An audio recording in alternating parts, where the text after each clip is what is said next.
भाई मैं छाती ठोक कर बोल सकता हूँ कि मैं एक इंडियन सीफेरर हूँ, क्योंकि अभी आपको पता है कुछ दिन पहले ओमान में अमेरिका ने एक जहाज पे वार किया था जिसमें कि हमारे 3 इंडियन सीफेरर मारे गए थे।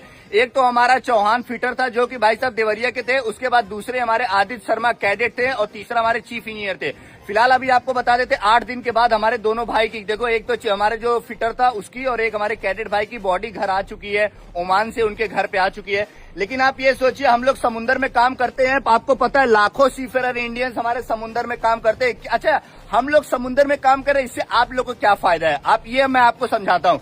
हम लोग जो सैलरी पाते हैं हमारी सैलरी डॉलर्स में आती है, तो डॉलर से क्या होता है हमारे हम लोग बाहर का पैसा अपने देश में ला रहे हैं, हमारे देश की इकोनॉमी मजबूत हो रही है। अगर आप ये सोचिए एक बंदा $1000 पा रहा है, लाखों में अगर आप उसका मतलब मल्टीप्लाई करोगे, सोचिए कितने लाख करोड़ हम लोग भाई सीमैन हम लोग भारत में पैसा ला रहे हैं और हमारे भारत की इकोनॉमी मजबूत हो रही है। और एक चीज बता देते हैं, फिलहाल अगर आप देखोगे भाई साहब मर्चेंट नेवी की क्या वैल्यू है, क्योंकि बहुत सारे लोग सोचते थे भैया इंडियन नेवी मर्चेंट नेवी में डिफरेंस क्या होता है। मैं पहले भी आपको बता चुका हूं, फिर बता देता हूं मर्चेंट नेवी क्या होता है। हमारे देखो अभी ईरान इजराइल वार का, जब अमेरिका का वार चल रहा था उस समय देखो तेल की दिक्कत भारत में आई, गैस की दिक्कत आई, बहुत सारे सामानों में दिक्कत आई। अभी आप देखोगे हम लोग भाई साहब 8000 कंटेनर लोड करके हमारे भारत में ला रहे हैं, और यहाँ पे भाई साहब कंटेनरों में चप्पल जूता फोन लैपटॉप चार्जर मोबाइल सब कुछ रहता है, इसी कंटेनरों में आता है। देखो 4 चक्का जो होती है 4 व्हीलर 2 व्हीलर ये सब भी कंटेनरों में आ सकता है, लेकिन लिमिटेड स्टॉक। अगर आपको 1000 4 चक्का मंगवानी है मतलब 4 व्हीलर, तो उसके लिए आपको रो शिप ऑर्डर करना पड़ेगा। लेकिन आप अगर एक चीज देखोगे भाई साहब मर्चेंट नेवी अगर स्टॉप हो गया समझ लो पूरी दुनिया स्टॉप हो गई,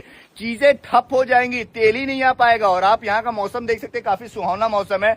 समुद्र की नौकरी भाई साहब कोई आसान नौकरी नहीं है, ये तो आप मेरी बात लिख के ले लो, क्योंकि यहाँ पे हर कदम कदम पे खतरा है। लेकिन जो उनसे लड़ जाते हैं भाई साहब वही असली सीफेरर कहलाते हैं।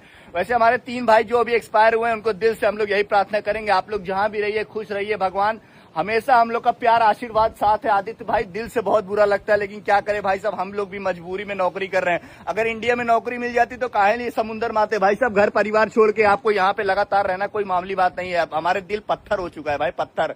लेकिन क्या करें धीरे धीरे हम लोग यूट्यूबर हो गए, थोड़ा बहुत इधर उधर पैसा करके घर पे कोई रोजी रोटी चालू करें, क्योंकि खतरा बहुत डर भी लग रहा है ना यार। देखो समुद्र देख रहे हो, आसमान, कल को पता चला आंधी तूफान आई जहाजे कुछ हो गया तो भाई साहब इसीलिए भाई साहब हे जय श्री राम प्रभु श्री राम, हम लोग की रक्षा करना, हम लोग कैसे भी घर सही सलामत बढ़िया जाएंगे। और कुछ छोटा मोटा धंधा चालू करने वाले हैं, जल्दी चालू कर देंगे, 1-2 सिप और करेंगे उसके बाद धंधा चालू कर देंगे। ठीक है, धन्यवाद।